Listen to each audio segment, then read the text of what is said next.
Hello प्यारे बच्चों, स्वागत है आपका हमारे इस यूट्यूब चैनल में। चलिए प्यारे बच्चों, आज हम स्टार्ट करते हैं प्रश्नावली 1.3।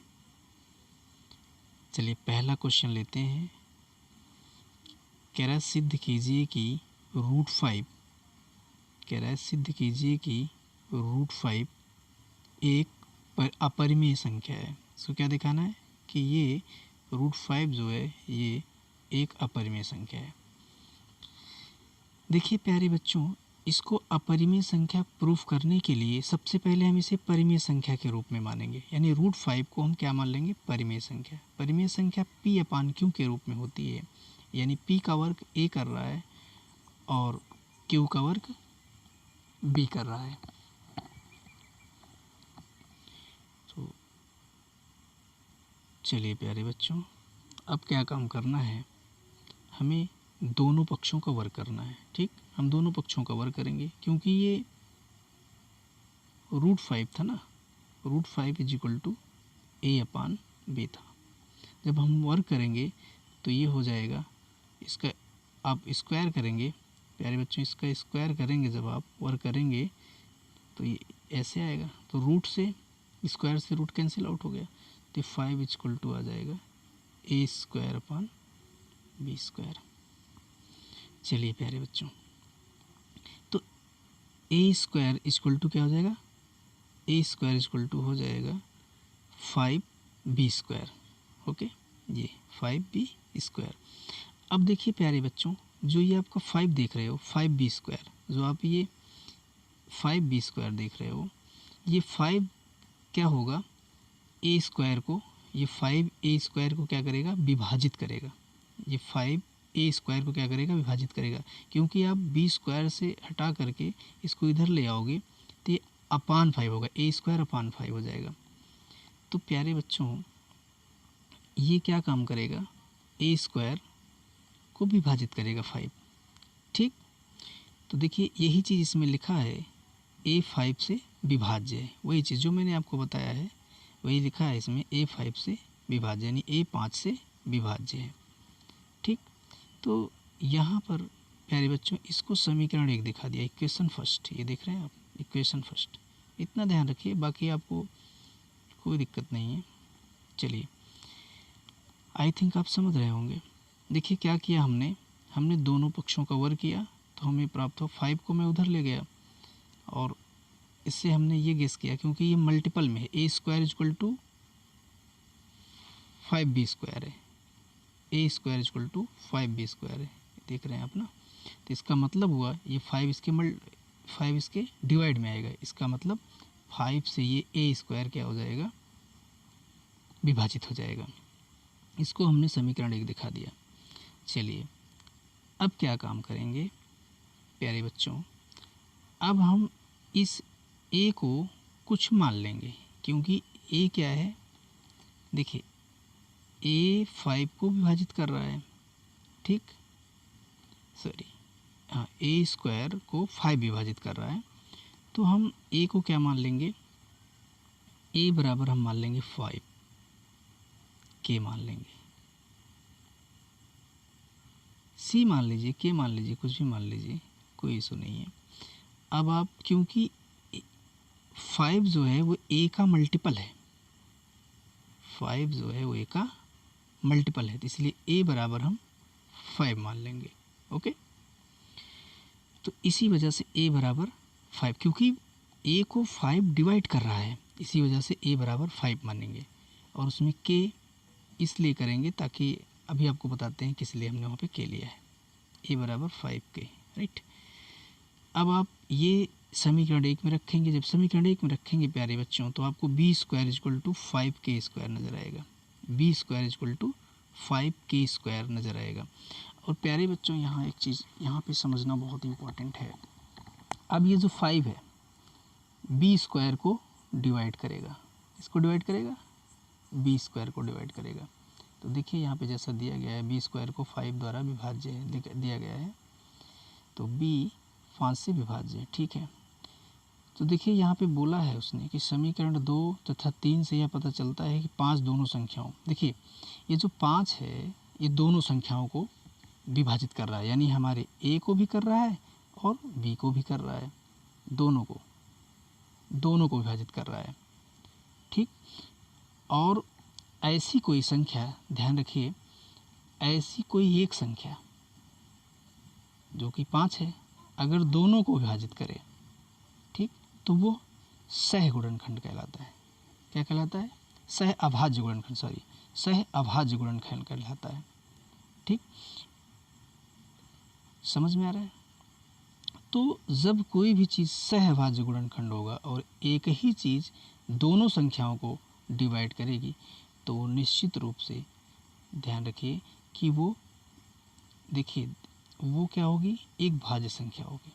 देखिए इसमें दिया भी गया है, ये पता चलता है कि 5 दोनों संख्याओं ए और बी का गुणनखंड है, परंतु यह हमारी धारणा का विरोध करता है कि ए तथा बी भाज्य है।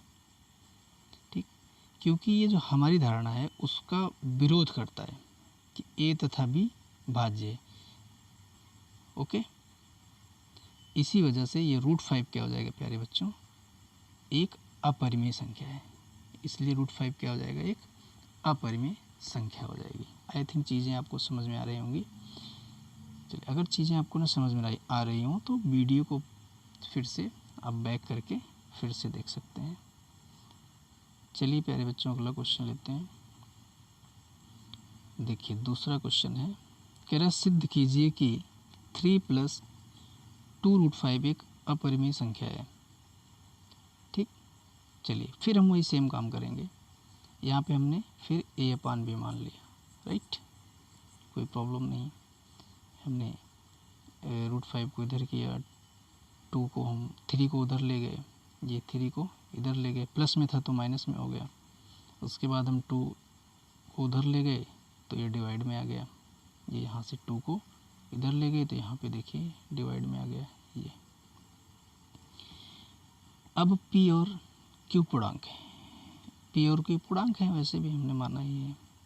चलिए, तो क्योंकि p/2q -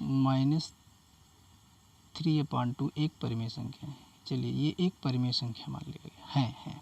ठीक, तो ये इसको तो समीकरण 1 दिखा दिया था और इसको समीकरण 2 दिखा दिया गया। ठीक है, 1 तथा 2 से हम कह सकते हैं, क्या कह सकते हैं कि √5 एक परिमेय संख्या है। ठीक है, क्योंकि ये एक परिमेय संख्या है। ठीक, ये एक परिमेय संख्या है, हमने देखा, तो इस वजह से √5 एक परिमेय संख्या है। परंतु हम पिछले क्वेश्चन में देख चुके हैं कि √5 क्या है, अपरिमेय संख्या है। यहाँ तो हम कह रहे हैं क्योंकि ये परिमेय है, लेकिन इसके बराबर जो संख्या होनी चाहिए वो परिमेय होनी चाहिए। तो क्या √5 परिमेय है? बिल्कुल नहीं। इस वजह से हम कह सकते हैं कि ये 3 + 2√5 एक क्या होगी प्यारे बच्चों, अपरिमेय संख्या होगी। क्या होगी? अपरिमेय संख्या होगी। ठीक, आई थिंक चीज़ें आपको समझ में आ रही होंगी। चलिए हम चलते हैं अपने नेक्स्ट क्वेश्चन पर। देखिए प्यारे बच्चों, अगला क्वेश्चन है, कह रहा है कि सिद्ध कीजिए कि निम्नलिखित संख्याएं अपरिमेय हैं। निम्नलिखित संख्याएं क्या हैं? अपरिमेय हैं। पहला क्वेश्चन है, तीसरे का पहला है 1/√2। चलिए इसको देखते हैं। देखिए प्यारे बच्चों, हम काम वही सेम करते आएंगे। 1/√2 को क्या मान लेंगे? एक परिमेय संख्या मान लेंगे, यानी a/b। परिमेय संख्या का आप परिभाषा जानते होंगे परिमेय संख्या की, p/q के रूप में जो लिखी जाए वो क्या होती है? एक परिमेय संख्या। ओके, तो इसलिए हम p की जगह a को मान लें, q की जगह भी आप p/q भी मान सकते हैं, कोई इशू नहीं है। ठीक, अब हमने ये किया a/b बराबर 1/√2। अब आप जानते हैं क्योंकि हमें हर को रूट में नहीं रखना होता है, हमको इसको हटाना है, तो हम क्या काम करेंगे, √2 से ऊपर नीचे मल्टीप्लाई करा देंगे अंश और हर में। तो वही किया हमने, तो हमें क्या प्राप्त हुआ? √2/2। ओके, अब क्योंकि √2 को हम उधर ले जाएंगे तो यह आ जाएगा 2a/b। तो देखिए प्यारे बच्चों, 2a/b क्या है? एक परिमेय संख्या है। यानी 2a/b के बराबर जो होगी वो एक परिमेय संख्या होनी चाहिए। लेकिन आप जानते हैं कि √2 क्या है, एक परिमेय संख्या नहीं है, पूर्णांक होनी चाहिए। पूर्णांक ये नहीं है, पूर्णांक होगी तभी परिमेय संख्या होगी, तो ये पूर्णांक नहीं है, इसलिए ये क्या है, एक अपरिमेय संख्या होगी। क्योंकि √2 क्या है प्यारे बच्चों, पूर्णांक नहीं है। सबसे मेन फैक्ट ये है कि आप यही समझिए कि 2a/b जो आपका दिया गया है वो एक परिमेय संख्या है। ये तो परिमेय संख्या है, तो इसके बराबर एक परिमेय संख्या होनी चाहिए, और परिमेय संख्या होने के लिए उसको पूर्णांक होना चाहिए। तो प्यारे बच्चों ये पूर्णांक नहीं है। पूर्णांक आप जानते हैं कि या तो माइनस में होता है या तो प्लस में होता है, लेकिन वो एक काउंटिंग में होना चाहिए, 1 2 3 4 इसके रूप में होना चाहिए, तभी वो पूर्णांक होता है। चलिए प्यारे बच्चों, हम देखते हैं अपना अगला क्वेश्चन। चलिए तीसरे का दूसरा, 7√5 कह रहा है कि 7√5 एक परिमेय संख्या है। इसको दिखाइए कि अपरिमेय संख्या के लिए बोला है, पूछा है। तो चलिए सबसे पहले हम इसको एक परिमेय संख्या दिखाएंगे, a/b के रूप में लिखेंगे, जैसा कि आप करते आए हैं, कई क्वेश्चन हो गए हैं, अब तो चीज़ें आपको अच्छे से समझ में आ रही होंगी।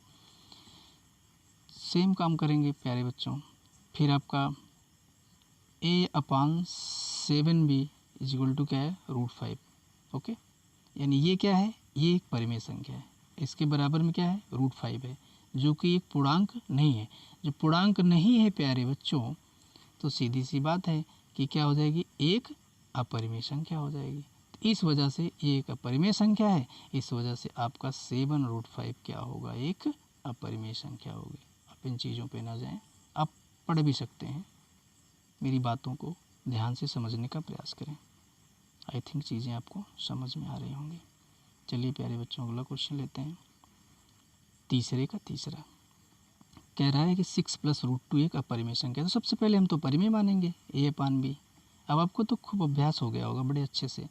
आप जो भी रूट की चीज़ें होंगी उसको बराबर के इधर कर दीजिएगा, यही इतना ध्यान रखिएगा, जो रूट की चीज़ें हों उसको बराबर के इधर कर दीजिएगा, पहले इसको परिमेय संख्या a/b के रूप में मानने के बाद। फिर देखिए प्यारे बच्चों, जब आप इसको सॉल्व करेंगे, फिर उसके बाद जब इधर रूट रह जाए, फिर आप समीकरण एक डाल दीजिए। ओके, फिर आप वही चीज़ें जो मैंने आपको बताया आप कह दीजिए कि ये क्या है, पूर्णांक नहीं है। बस सिंपल सी बात है, क्योंकि a और b हमारे अनुसार तो पूर्णांक हैं, परिमेय संख्या है। लेकिन उधर क्या है, क्योंकि a और b जैसे जो दिया गया आपका a-6b/b, ये एक पूर्णांक है, पूर्णांक है और एक परिमेय संख्या है। इसके बराबर जो होना चाहिए वो एक पूर्णांक होना चाहिए, तभी वो परिमेय संख्या होगी। लेकिन इसके बराबर में क्या है, √2 दे रखा है। तो ये क्या है प्यारे बच्चों, √2 पूर्णांक है नहीं। जब पूर्णांक है नहीं तो ये परिमेय संख्या नहीं होगी। इस वजह से 6 + √2 क्या है, एक अपरिमेय संख्या होगी। आई थिंक प्यारे बच्चों चीज़ें आपकी समझ में आ रही होंगी।